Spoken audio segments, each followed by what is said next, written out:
போதை இல்லாத இந்தியாவை உருவாக்கும் நோக்கில் விக்சித் பாரத் யுவா கனெக்ட் நிகழ்ச்சியின் கீழ் தூத்துக்குடியில் மாணவர்களுக்கான விழிப்புணர்வு கலை மற்றும் கலாச்சார போட்டிகள் நடைபெற்றன. இதுகுறித்த ஒரு செய்தி தொகுப்பு. தூத்துக்குடி வ.உ. சிதம்பரம் கல்லூரியில் மத்திய அரசின் இளைஞர் நலன் மற்றும் விளையாட்டுத்துறை அமைச்சகத்தின் சார்பில் விக்சித் பாரத் யுவா கனெக்ட் மற்றும் நசா முக்த் பாரத் போதையில்லா இந்தியா விழிப்புணர்வு நிகழ்ச்சி நடைபெற்றது.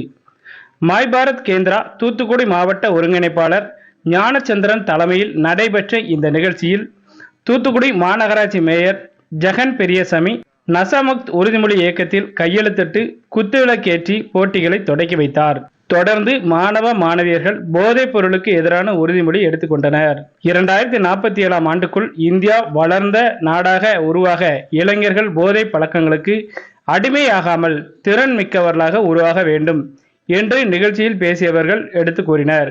தூத்துக்குடி மற்றும் திருநெல்வேலி மாவட்டங்களைச் சேர்ந்த பல்வேறு கல்லூரி மாணவ மாணவியர்கள் கட்டுரை போட்டி, பேச்சு போட்டி, ஓவிய போட்டி, நடன போட்டி உள்ளிட்ட பல்வேறு போட்டிகளில் உற்சாகமாக பங்கேற்றனர். டிடி தமிழ் செய்திகளுக்காக தூத்துக்குடி மாவட்ட செய்தியாளர் ஏ. லக்ஷ்மணன்.